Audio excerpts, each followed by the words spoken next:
Welcome. आज हम बात करेंगे इराफ नवाज शरीफ। तो आज हम इनकी फ़र्स्ट टर्म के बारे में बात करेंगे जो 1990 से लेकर 1993 तक थी। तो अगर आप इनकी दूसरी और तीसरी टर्म के बारे में जानना चाहते हैं तो मेरी अलग से वीडियो देख सकते हैं। नवाज शरीफ 25 दिसंबर 1949 को पैदा हुए, तो अभी तक ये हयात है। तो आज हम इसका इंट्रोडक्शन देखेंगे, इनका अर्ली पॉलिटिकल कैरियर देखेंगे, 1990 के इलेक्शन और कैसे ये प्राइम मिनिस्टर बने। इसके बाद इनकी इकोनॉमिक पॉलिसी, इनकी इंडस्ट्रियलाइजेशन और प्राइवेटाइजेशन, इसके अलावा इनके दौर के मेजर इश्यूज़, न्यूक्लियर स्टांस इनका क्या था। इसके बाद 1993 के क्राइसिस, इलेक्शन और कैसे ये ओपोजिशन लीडर बने। तो तस्वीर में आप देख सकते हैं कि ये नवाज शरीफ है, इनके साथ जनरल ज़ियाउल हक हैं। तो चूँकि शुरू में नवाज शरीफ को ज़ियाउल हक ने प्रमोट किया था, लिहाजा ये उसी दौर की एक तस्वीर है। तो आइए इसको शुरू करते हैं। तो सबसे पहले हम इसका इंट्रोडक्शन देखते हैं। नवाज शरीफ लाहौर में पैदा हुए। इनके वालिद का नाम मोहम्मद शरीफ था, जो इत्तफाक ग्रुप्स को, शरीफ ग्रुप को, शुगर मिल, स्टील मिल, इन सब को ओन करते थे।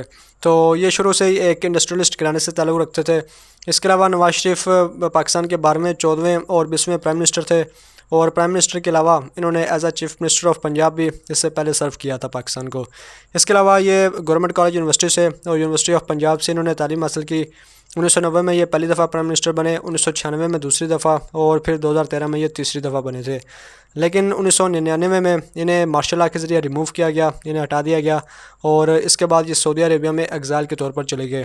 बेसिकली सऊदी अरेबिया ने पाकिस्तान के साथ, मुशर्रफ के साथ एग्रीमेंट किया जिसके तहत ये एग्ज़ाइल में गए थे, नहीं तो पाकिस्तान में इन्हें डेथ सेंटेंस होने वाली थी। इसके बाद 2007 में ये वापस आए। 2008 के इलेक्शन में इन्होंने पार्टिसिपेट किया और पीपीपी, पाकिस्तान पीपल पार्टी के साथ मिलकर इन्होंने एक कोalition गवर्नमेंट बनाई। इसके बाद 2013 में दोबारा पाकिस्तान में जनरल इलेक्शन हुए, तो ये दोबारा फिर से पाकिस्तान के प्राइम मिनिस्टर बन गए। तो इस तरह ये पाकिस्तान की तारीख में वाहिद वो लीडर हैं जो पाकिस्तान के 3 दफ़ा प्राइम मिनिस्टर रह चुके हैं। इसके अलावा 2018 में पनामा के स्कैंडल में इन्हें डिस्क्वालीफाई किया गया आर्टिकल 62 और 63 के तहत, और ये भी कहा गया कि अब दोबारा कोई पब्लिक ऑफिस नहीं रख सकते। इस वक्त भी नवाज शरीफ 2019 में जेल में है। तो ये था इसका एक इंट्रोडक्शन। तो आइए इसको फर्दर देखते हैं। तो अब बात करते हैं इनके अर्ली पॉलिटिकल कैरियर के बारे में। तो नेशनलाइजेशन की वजह से 1970s में, जैसे मैंने आपको बताया कि इनके वालिद शरीफ मिल को, इसके अलावा इत्तफाक ग्रुप को, शुगर मिल को, स्टील मिल को ओन करते थे। तो जब 1970s में नेशनलाइजेशन हुई तो इनकी काफ़ी सारी जो इंडस्ट्रीज़ थी वो भी नेशनलाइज हो गई, वो गवर्नमेंट ने अपने कब्ज़े में ले ली, जिसकी वजह से शरीफ फैमिली को काफ़ी ज़्यादा नुकसान हुआ, इनकी इंडस्ट्री को बहुत ज़्यादा नुकसान हुआ। तो इस चीज़ को प्रोटेक्ट करने के लिए Nawaz Sharif entered into politics, इन्होंने पॉलिटिक्स में इन्वॉल्व होना शुरू कर दिया। तो स्टील मिल या स्टील प्लांट एक वो प्लांट था जो 1970s में नेशनलाइज किया गया था। इसके बाद 1980 में ग़ुलाम जिलानी खान, जो कि आर्मी ऑफिसर थे और पंजाब के गवर्नर थे, जिनको जनरल ज़ियाउल हक ने अपॉइंट किया था, इन्होंने प्रमोट किया नवाज शरीफ को टू द फाइनेंस मिनिस्टर, कि यह पाकिस्तान के फाइनेंस मिनिस्टर बने। तो जब ये पाकिस्तान के फाइनेंस मिनिस्टर बने तो इन्होंने ज़िया को कन्विंस किया कि वो डीरेगुलेट करें, मतलब जो नेशनलाइज हुआ था उसको अब डीरेगुलेट करें और प्राइवेटाइज़ करें इंडस्ट्रीज़ फॉर इकोनॉमिक बेनिफिट। कि इनका, नवाज शरीफ का ज़ाती तौर पे भी यही मानना था कि कंट्री तभी प्रोग्रेस कर सकता है जब इंडस्ट्रीज़ प्राइवेटाइज होंगी, जब प्राइवेटाइजेशन का सिस्टम होगा, इकोनॉमिक लिबरलाइजेशन होगी। तो इन्होंने भी डीरेगुलेशन का कहा कि जितनी भी इंडस्ट्रीज़ को नेशनलाइज किया गया है उसे डीरेगुलेट किया जाए और प्राइवेटाइज़ किया जाए। बेसिकली इसके पीछे मोटिव वही था कि जैसे मैंने आपको पहले बताया कि 1970s में भुट्टो दौर में इनकी काफ़ी सारी इंडस्ट्रीज़ को नेशनलाइज़ किया गया। तो उसी चीज़ को प्रोटेक्ट करने के लिए, उसी चीज़ को दोबारा रीगेन करने के लिए इन्होंने इस तरह की प्राइवेटाइजेशन की और डीरेगुलेशन की पॉलिसीज़ ज़ियाउल हक को बताई। इसके बाद 1985 में जिलानी, मतलब वही जो गवर्नर थे, इन्होंने इनको नॉमिनेट किया पंजाब का चीफ़ मिनिस्टर। तो इस तरह ये 1985 में पाकिस्तान के चीफ़ मिनिस्टर बने। अनइलेक्टेड थे बेसिकली, क्योंकि जो असम्बली थी वो नॉन पार्टी बेसिस पे इलेक्ट हुई थी, सारे के सारे लीडर्स इंडिपेंडेंट थे, लिहाजा इन्हें नॉमिनेट किया गया था गवर्नर की तरफ से। तो इनको लाइन ऑफ पंजाब भी कहा जाता था, ख़ास तौर पर पंजाब में, क्योंकि इनकी सारी की सारी इस्लाहात, इनकी सारी की सारी पॉलिसीज़ पंजाब में ही होती थी और पंजाब के अलावा अगर कोई सिटी होता था वो लाहौर था।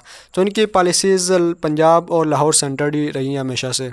इसके अलावा आर्मी के साथ इनके ताल्लुकात की बात करें तो 1981 से लेकर 1999 तक पाकिस्तान में सिर्फ यही वो वाद लीडर थे जिन्होंने आर्मी के साथ अच्छे ताल्लुकात रखे। चूँकि पहले भी बात हो चुकी है कि 1981 में फ़ाइनेंस मिनिस्टर बने आर्मी के अंडर, फिर चीफ़ मिनिस्टर बने। तो 1988 में भी जब ज़ियाउल हक ने असम्बलीज़ को डिसॉल्व किया था तो इनको मेंटेन रखा था पंजाब का चीफ़ मिनिस्टर। तो आर्मी के साथ इनके ताल्लुकात शुरू से अच्छे थे क्योंकि आर्मी ने ही इन्हें बेसिकली आगे प्रमोट किया था। तो 1999 तक तो हालात अच्छे थे, लेकिन 1999 के बाद फिर आप जानते हैं कि परवेज़ मुशर्रफ के साथ कारगिल कन्फ्लिक्ट के तौर पर इनके कुछ फिर मसाइल पैदा हुए और फिर इन्हें मार्शल लॉ के ज़रिए डिपोज किया गया। इसके बाद इन्होंने 1988 के इलेक्शन में पार्टिसिपेट किया और IGI इस्लामी जमहूरी इत्तेहाद था। पाकिस्तान पीपल पार्टी के मुकाबले में जितनी भी अपोजिशन पार्टीज़ थी तकरीबन उन सब ने अलायंस मिला के इस्लामी जमहूरी इत्तेहाद बनाया, जिसको लीड कर रहे थे मियां मोहम्मद नवाज शरीफ। तो ये भी कहा जाता है कि IGI को ISI ने भी सपोर्ट किया था, तकरीबन 15 मिलियन रुपए इनको फ़ंड किया था, क्योंकि आर्मी नहीं चाहती थी कि पाकिस्तान पीपल पार्टी इलेक्शन को वोन करे। लेकिन चूँकि 1988 में IGI को डिफीट हुई थी, लेकिन नवाज शरीफ ने मेजोरिटी हासिल की पंजाब में और ये पंजाब के चीफ मिनिस्टर बने। 1988 के इलेक्शन हो, चाहे 90 के इलेक्शन हो, 93 के हो, 97 के हो, 2008 के हो, 2013 के हो या 2018 के हो, हमेशा से नवाज शरीफ की जो PMLN है, पाकिस्तान मुस्लिम लीग नवाज, उन्होंने हमेशा पंजाब में मेजोरिटी हासिल की है और हमेशा से इन्हें पंजाब में अक्सरियत मिलती है। अब ये क्यों मिलती है, ये एक अलग मौजू है। इसके बाद 1999 में इन्होंने नो कॉन्फिडेंस मूव भी सर्वाइव की, ठीक है। पाकिस्तान पीपल पार्टी ने इनके खिलाफ शुरू की थी पंजाब असम्बली में, जो 152 से 106 वोट्स के मुकाबले में ख़त्म हुई थी। तो ये इनका अर्ली पॉलिटिकल कैरियर था। इसके बाद आता है 1990 के इलेक्शन और प्राइम मिनिस्टर। तो अगस्त 1990 में इसहाक खान ने बेनज़ीर भुट्टो की गवर्नमेंट को डिसॉल्व कर दिया 8वीं तरमीम को इस्तेमाल करते हुए, जिसके तहत प्रेसिडेंट के पास ये पावर थी कि वो अपनी मर्ज़ी से कोई भी रीज़न दे के नेशनल असम्बली को डिसॉल्व कर सकता है। लिहाजा उसने बेनज़ीर भुट्टो की गवर्नमेंट को डिसॉल्व किया, जिसके बाद अक्टूबर 1990 में पाकिस्तान में इलेक्शन हुए और उन इलेक्शंस में पाकिस्तान पीपल पार्टी ने 45 सीटें हासिल की 217 में से, और इस्लामी जमहूरी इत्तेहाद जिसको लीड कर रहे थे नवाज शरीफ, उन्होंने 106 सीटें हासिल की। लिहाजा विक्ट्री IGI के पास आई और इस तरह नवाज शरीफ पाकिस्तान के पहली दफ़ा प्राइम मिनिस्टर बने और भुट्टो अपोजिशन लीडर के तौर पर सामने आई। इसके बाद बात करते हैं इनकी इकोनॉमिक पॉलिसी के बारे में। तो नवाज शरीफ की हमेशा से इकोनॉमिक पॉलिसीज़ प्राइवेटाइजेशन पर बेस करती हैं और डीरेगुलेशन पर बेस करती हैं, चाहे 1990s की बात हो, चाहे 2013 की बात हो, और इनका अभी जो पिछला हिस्सा दौरानिया गुजरा है, तो हमेशा से ये प्राइवेटाइजेशन पर बात करते हैं, ठीक है। इनकी जो पॉलिसीज़ होती हैं वो बिज़नेस फ्रेंडली होती हैं और बिज़नेस कम्युनिटी जो होती है वो इनके साथ काफ़ी लगाव रखती है। लिहाजा इन्होंने initiated policy based on privatisation and economic liberalisation. Economic liberalisation आप जानते हैं कि एक पूरी इंटरनेशनल रिलेशन में थ्योरी है, आप इस पर अलग से रिसर्च कर सकते हैं। तो इसके तहत भी बेसिकली गवर्नमेंट की इंटरवेंशन को मार्केट में कम से कम बनाया जाता है और मार्केट को इंडिपेंडेंट किया जाता है, उसको फ्री किया जाता है और सारे जो मामलात होते हैं वो मार्केट खुद डिटरमाइन करती है, खुद चलाती है। टैक्सेस बहुत कम होते हैं, ठीक है। तो ये सारी चीज़ें इस प्राइवेटाइजेशन में आ जाती हैं। कोई भी बंदा अपना बिज़नेस शुरू कर सकता है, टैक्स कम होती हैं, ज़्यादा इनकरेजमेंट होती है, जो अनएम्प्लॉयमेंट होती है वो कम हो जाती है, क्योंकि प्राइवेट जो लोग होते हैं वो अपना बिज़नेस शुरू करते हैं। तो इन्होंने इसी बेस पे अपनी सारी पॉलिसीज़ शुरू की। इसके अलावा इन्होंने नेशंस इंफ्रास्ट्रक्चर बेहतर करने की कोशिश की। इसमें आप जानते हैं कि मोटरवे प्रोजेक्ट्स आते हैं, अक्सर इनके प्रोजेक्ट्स पहले इरा में शुरू हुए और दूसरे इरा में ख़त्म हुए, क्योंकि पहले दो इरे तो नवाज शरीफ और भुट्टो के दरमियान जो चपकलिश थी पावर की उसी में चलते रहे। बेसिकली इरा जो 90s का इरा है वो पाकिस्तान का इरा ऑफ लॉस है, पाकिस्तान ने कुछ उसमें गेन नहीं किया, कुछ काम भी ठीक से नहीं हुआ। तो ये बस आप ये कह लें कि ये कुछ इनिशिएटिव्स थे जो पूरे तो नहीं हुए, कुछ पूरे हुए कुछ नहीं हुए, तो बस ये ऐसे काम चलता रहा। तो उन्होंने नेशन का इंफ्रास्ट्रक्चर बेहतर करने की कोशिश की। इसके अलावा इनकी जो इकोनॉमिक पॉलिसीज़ हैं वो इन 4 असूलों पर कायम थी कि fiscal conservatism, supply side economics and religious conservatism. तो फ़िस्कल कंजर्वेटिज़म इसका बुनियादी असूल ये है कि गवर्नमेंट कम से कम टैक्स लगाएगी, जिसकी वजह से जो इंडस्ट्रीज़ होंगी वो ज़्यादा से ज़्यादा प्रोड्यूस करेंगी और उनकी प्रोडक्ट्स ज़्यादा से ज़्यादा पैदा होंगी। सप्लाई साइड इकोनॉमिक्स में ये होता है कि अनएम्प्लॉयमेंट को सिर्फ़ और सिर्फ उस सूरत में कम किया जा सकता है कि अगर प्राइवेटाइजेशन ज़्यादा होगी, जब बिज़नेस ज़्यादा होंगे, प्राइवेटली लोग अपना काम करेंगे, तो जारी बात है वो उस पर लेबर भी रखेंगे। इससे क्या होता है कि अनएम्प्लॉयमेंट कम हो जाती है। इसके अलावा रिलीजियस कंजर्वेटिज्म ये इंपॉर्टेंट है, इसमें बेसिकली रिलीजन से कुछ चीज़ें लेके उसे पॉलिटिक्स में इन्वॉल्व किया जाता है। तो नवाज शरीफ ने भी कुछ ज़िया की पॉलिसीज़ को, उनकी इस्लामाइजेशन की पॉलिसीज़ को आगे लेके चले थे और पाकिस्तान में शरीयत का निज़ाम नाफिज करने की कोशिश की। तो ये उसी चीज़ में आ जाता है कि आप रिलीजन को पॉलिटिक्स में लेके आते हैं। तो नवाज शरीफ के एरा में पाकिस्तान की एनुअल ग्रोथ तकरीबन 6% थी, जो एक रीज़नेबल थी, काफ़ी बेहतर थी। ये इनके पहले एरा की बात है, दूसरे एरा में तकरीबन ये 3% थी। इसके बाद इंडस्ट्रियलाइजेशन और प्राइवेटाइजेशन की बात आती है, तो ये तकरीबन पहले भी बात हो चुकी है कि इनकी जो पॉलिसीज़ थी प्राइवेटाइजेशन से मतलब या इंडस्ट्रियलाइजेशन से, वो western style of capitalist economics थी कि जिसमें सरमायादारी निज़ाम को ज़्यादा से ज़्यादा तरजीह दी जाती है कि गवर्नमेंट कम से कम इंटरवेन करती है। जिस तरह 1970s में सारी नेशनलाइज किया गया, सारी की सारी इंटरवेंशन की गई गवर्नमेंट की तरफ से, तो इससे करप्शन ज़्यादा आती है। इसके अलावा इनएफिशिएंसी होती है, जो प्रोडक्शन होती है वो बहुत कम होती है। लेकिन जब कोई बंदा अपनी चीज़ खुद ओन करेगा तो वो उसकी प्रोटेक्शन करेगा, उसको ज़्यादा से ज़्यादा आगे बढ़ाने की कोशिश करेगा, उसमें एफिशिएंसी लेके आएगा। तो ये basically western style of capitalist ideas हैं इकोनॉमिक्स में। तो ये नवाज शरीफ ने पाकिस्तान में लागू करने की कोशिश की, जिसकी वजह से इंडस्ट्रियलाइजेशन और प्राइवेटाइजेशन का निज़ाम आगे बढ़ा। इसके अलावा ये बात पहले हो चुकी है कि unemployment can only be removed by privatisation. इसके अलावा नवाज शरीफ ने स्टेट ओन्ड बैंक्स जो थे उन्हें प्राइवेटाइज़ कर दिया। इसके अलावा PIA वापडा इसको प्राइवेटाइज़ किया गया। इसके अलावा 1993 तक इन तकरीबन 115 नेशनलाइज इंडस्ट्रीज़ जो थी, जो 1970s में नेशनलाइज जिनको किया गया था, उसको डीरेगुलेट किया गया, प्राइवेटाइज़ किया गया, जिससे काफ़ी ज़्यादा रेवेन्यू इकट्ठा किया गया। प्राइवेटाइजेशन के हवाले से पाकिस्तान पीपल पार्टी का एक स्टैंड भी था। मतलब इनका ये कहना था कि 1970s में जो नेशनलाइजेशन हुई थी उसे पार्लियामेंट ने अप्रूव किया था, लेकिन नवाज शरीफ ने जो प्राइवेटाइजेशन शुरू किया उसको पार्लियामेंट ने अप्रूव नहीं किया, लिहाजा ये अनकॉन्स्टिट्यूशनल है और इसे ख़त्म होना चाहिए।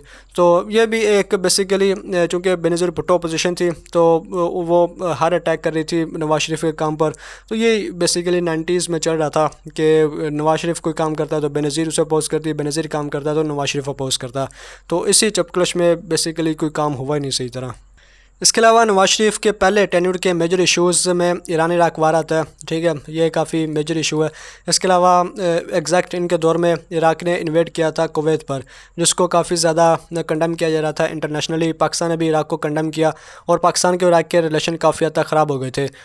इसके अलावा पाकिस्तान ने ईरान के साथ काफ़ी ज़्यादा रिलेशन अपने इंप्रूव किए। ज़ाहिर बात अगर इराक के साथ आपके अच्छे नहीं है तो ईरान के साथ बेहतर होंगे, क्योंकि ईरान और इराक दोनों राइवल समझे जाते हैं। इसके अलावा नवाज शरीफ ने कश्मीर इशू को काफ़ी रेस किया और बुनियादी तौर पर यह तो एक मेजर इशू है, हर दौर में पाकिस्तान के ये मेजर इशू ही रहेगा। इसके अलावा wanted peaceful settlement of Afghanistan, कि अफ़गानिस्तान में जो जनवा कोड के बाद और सोवियत के फाल के बाद जो वार चल रही थी उसकी पीसफुल सेटलमेंट चाहते थे, ठीक है, तालिबान और अफ़गान गवर्नमेंट के दरमियान जो सिविल वार थी। इसके अलावा अफ़गान जंग ने पाकिस्तान को जो तोहफ़ा दिया ड्रग्स की शक्ल में, वेपन्स की शक्ल में और क्लाशनकोव्स की शक्ल में, नवाज शरीफ ने उसको कंट्रोल करने की कोशिश की, क्योंकि पाकिस्तान दुनिया का सबसे ज़्यादा हेरोइन एक्सपोर्टेड कंट्री बन रहा था और ड्रग्स का सबसे ज़्यादा कंज्यूमर तेज़ी से फैलता हुआ वो भी पाकिस्तान कंट्री था। इसके अलावा पाकिस्तान पीपल पार्टी और MQM ने नवाज शरीफ को काफ़ी क्रिटिसाइज़ किया कि इनकी पॉलिसीज़ पंजाब लाहौर सेंटर्ड हैं, और ये बात किसी हद तक दुरुस्त भी है कि आप नवाज शरीफ का कोई भी इरा उठा लें तो उसमें वो हमेशा पंजाब पर और पंजाब में लाहौर पर फोकस करते हैं। इसके अलावा बाकी हत्ता कि पंजाब के अंदर भी जो सिटीज़ होते हैं उस पर फोकस नहीं किया जाता और बाहर के प्रोविंसेस को तो बिल्कुल नहीं देखा जाता। तो ये इनकी काफ़ी खामी रही है हमेशा से। इसके अलावा कराची में वायलेंस काफ़ी हद तक उभरे, जिनमें जो महाजर थे ख़ास तौर पर MQM जिनको मोबिलाइज़ कर रही थी और अल्ताफ़ हुसैन उसको लीड कर रहे थे, तो ये काफ़ी हद तक फैल गए थे एथनिक वायलेंस। तो इस हवाले से नवाज शरीफ ने एक ऑपरेशन क्लीन अप का भी इनिशिएटिव लिया कि जिसमें मिलिट्री को यूज़ किया गया। बेसिकली मसला यह था कि एक कंट्रोवर्सी थी कराची में कि जिसको जनाबपुर कंट्रोवर्सी भी कहा जाता है, कि जिसके तहत आर्मी ने ये रिवील किया कि कराची को एक अलग स्टेट बनाने की कोशिश की जा रही है, उसे पाकिस्तान से डिसइंटीग्रेट करके उर्दू स्पीकर्स के ज़रिए एक अलग कंट्री के तौर पर बनाने की साजिश की जा रही है। तो इसी चीज़ को रोकने के लिए ऑपरेशन क्लीन अप शुरू किया गया, ठीक है। बाद में ये बेनज़ीर भुट्टो के दौर में मुकम्मल हुआ, जिसमें तकरीबन 3000 बंदे कराची में मारे गए। ये गवर्नमेंट के फिगर्स हैं और इंडिपेंडेंट फिगर्स इससे ज़्यादा बताए जाते हैं। तो ये इनके दौर के कुछ मेजर इशूज़ थे। इसके बाद इनके न्यूक्लियर स्टांस की बात करते हैं, तो इन्होंने शुरू से ये कहा था कि न्यूक्लियर एनर्जी और न्यूक्लियर वेपन्स इनकी प्रायोरिटी होंगे और ये एनर्जी सिविलियन यूज़ के लिए इस्तेमाल की जाएगी, अच्छे मकसद के लिए, इलेक्ट्रिसिटी पैदा करने के लिए और इकोनॉमी को इम्प्रूव करने के लिए इस्तेमाल की जाएगी। इसके अलावा इन्होंने policy of deliberate nuclear ambiguity का इस्तेमाल किया, ये ज़िया हक ने भी यूज़ की थी। अब इसका क्या मतलब होता है कि जब किसी कंट्री को ये शक हो कि वो कोई काम करे और उसके नतीजे में सीवियर कंसिक्वेंसेस हो सकते हैं, इंटरनेशनल रिस्पॉन्स अच्छा नहीं हो सकता, उस पर सेंक्शंस लग सकती हैं, तो उस काम को करने में फिर policy of deliberate ambiguity use की जाती है। तो चूँकि ये न्यूक्लियर का मामला था, लिहाजा ये policy of deliberate nuclear ambiguity थी। अब इस पॉलिसी के तहत पाकिस्तान ने इंटरनेशनल लेवल पर, चूँकि पाकिस्तान का एटॉमिक मनसूबा तो चल रहा था, पाकिस्तान एटम बम बना रहा था, लेकिन डिलिबरेटली पाकिस्तान इसको डिनाई किया कि पाकिस्तान कोई एटम बम नहीं बना रहा, बल्कि पाकिस्तान ने यह ज़ाहिर किया कि पाकिस्तान न्यूक्लियर पावर हासिल कर रहा है सिर्फ डिफेंस के लिए। इसके अलावा ये भी कहा गया कि पाकिस्तान का एटॉमिक मनसूबा इंडिया के एटॉमिक मनसूबे के बराबर है, इससे ज़्यादा नहीं है, पाकिस्तान कोई एटम बम नहीं बना रहा। लेकिन असूली तौर पर, हकीकी तौर पर पाकिस्तान बना रहा था और पाकिस्तान का एटॉमिक मनसूबा काफ़ी हद तक एडवांस्ड था, काफ़ी हद तक डेवलप्ड था। इसके अलावा यूनाइटेड स्टेट्स को किसी हद तक इस बात का अंदाज़ा था कि पाकिस्तान का जो एटॉमिक मनसूबा है वो किस हद तक है, क्या कहाँ तक वो पहुँच चुका है। लिहाजा उन्होंने पाकिस्तान के ख़िलाफ़ इकोनॉमिक एम्बार्गो लगा, ठीक है, यूनाइटेड नेशन की तरफ से कुछ पाकिस्तान पर इकोनॉमिक सैंक्शंस भी लगाई, और प्रेसलर अमेंडमेंट जिसके तहत ये कंडीशन रखी गई कि पाकिस्तान को कोई भी इकोनॉमिक एड सिर्फ उसी सूरत में दी जाएगी कि जब अमेरिका का प्रेसिडेंट इस बात पे साइन करे कि पाकिस्तान के पास कोई इकोनॉमिक हथियार नहीं है, ठीक है। तो चूँकि पाकिस्तान के पास इकोनॉमिक पावर थी, इकोनॉमिक वेपन्स थे, लिहाजा पाकिस्तान पर इकोनॉमिक एम्बार्गो आ गया, जिसकी वजह से 90s में पाकिस्तान की इकोनॉमिक सिचुएशन काफ़ी हद तक ख़राब थी। इसके अलावा wanted to use nuclear energy peacefully, ये मैं पहले बात कर चुका हूँ, ये ज़ाहिरी दिखावा था, लेकिन अंदरूनी तौर पर तो पाकिस्तान काफ़ी एडवांस्ड था। पाकिस्तान ने यह भी कहा जाता है कि 1978 में एटम बम बना लिया था, लेकिन शो फिर 1998 में किया जब इंडिया ने अपने न्यूक्लियर टेस्ट किए। अगर इंडिया अपने न्यूक्लियर टेस्ट ना करता तो शायद पाकिस्तान भी ना करता, और पाकिस्तान भी अपने खुद को न्यूक्लियर पावर डिक्लेयर ना करता। इसके अलावा इन्होंने इंस्टीट्यूट ऑफ न्यूक्लियर इंजीनियरिंग यह पाकिस्तान में कायम किया। तो ये था इनका न्यूक्लियर स्टांस। इसके बाद 1993 के क्राइसिस, इलेक्शन और अपोजिशन लीडर। तो 18 अप्रैल 1993 को प्रेसिडेंट इसहाक खान ने 58(2)B का इस्तेमाल करते हुए नवाज शरीफ की हुकूमत को डिसमिस किया। इससे पहले भी ये बेनज़ीर की हुकूमत को भी इसी क्लास का इस्तेमाल करते हुए डिसमिस कर चुके हैं। इस क्लास के तहत प्रेसिडेंट के पास ये पावर है कि वो अपनी मर्ज़ी से किसी भी टाइम नेशनल असम्बली को डिसॉल्व कर सकता है। तो उसके जवाब में Nawaz Sharif supreme court of Pakistan में गए, जहाँ पर एक हिस्टोरिक डिसीजन लिया गया, और 26 मई को सुप्रीम कोर्ट ने 10 से 1 से नवाज शरीफ की हुकूमत को दोबारा बहाल किया, और 10 जो जजेस थे उन्होंने नवाज शरीफ के हक़ में वोट दिया और एक ने इसके अगेंस्ट में वोट दिया। तो जब सुप्रीम कोर्ट ने नवाज शरीफ की हुकूमत को बहाल किया, तो उसके बाद नवाज शरीफ और प्रेसिडेंट इसहाक खान में जो रिलेशन थे वो काफ़ी ज़्यादा अच्छे नहीं थे। तो चूँकि ये रिलेशन अच्छे नहीं थे, लिहाजा कोई भी लेजिस्लेशन पास करवाने में या कोई भी काम करने में मुश्किल हो रही थी। लिहाजा मिलिट्री ने इसमें इंटरवेन किया और फोर्स किया, थ्रेट किया कि अगर नवाज शरीफ और इसहाक खान रिज़ाइन नहीं करेंगे तो पाकिस्तान में मार्शल लॉ लगा दिया जाएगा। लिहाजा नवाज शरीफ और इसहाक खान ने रिज़ाइन कर दिया और पाकिस्तान में दोबारा नेशनल इलेक्शन हुए। तो 1993 में जो इलेक्शन हुए उसमें पाकिस्तान पीपल पार्टी फिर दोबारा से वन कर गई। PPP ने 86 सीट्स हासिल की और PMLN ने 73 सीट्स हासिल की। तो आप देख सकते हैं कि ये कुछ फ़र्क ज़्यादा नहीं है। इसी वजह से PPP का दूसरा दौर हुकूमत ज़्यादा कामयाब नहीं था, पहला भी कामयाब नहीं था, दूसरा भी इतना कामयाब नहीं था, क्योंकि करप्शन के स्कैंडल्स बहुत ज़्यादा थे। इसके बाद शरीफ ने मुर्तज़ा के साथ, जो बेनज़ीर भुट्टो का छोटा भाई था, उसके साथ हैंड्स मिलाए, क्योंकि मुर्तज़ा भी बेनज़ीर भुट्टो के ख़िलाफ़ था और इसका मानना यह था कि जुल्फ़िकार अली भुट्टो को ये लीड करेगा, ना कि बेनज़ीर भुट्टो। तो इसी चीज़ की वजह से काफ़ी ज़्यादा मसाइल थे मुर्तज़ा के दरमियान और बेनज़ीर भुट्टो के दरमियान। तो मुर्तज़ा ने शरीफ के साथ मिलकर बेनज़ीर भुट्टो के ख़िलाफ़ मुज़ाहरे करना शुरू कर दिए। 1994-95 में दोनों ने ट्रेन मार्च किया फ्राम कराची टू पेशावर। इसके अलावा 1996 में मुर्तज़ा भुट्टो का मर्डर किया गया पुलिस के ज़रिए, ठीक है। तो इसका इल्ज़ाम लगाया गया बेनज़ीर भुट्टो पर और ख़ास तौर पर असफ़ अली ज़रदारी पर। तो इसकी वजह से पाकिस्तान पीपल पार्टी ने सिंध में सपोर्ट काफ़ी हद तक लूज़ कर दी, काफ़ी हद तक छोड़ दी, ठीक है।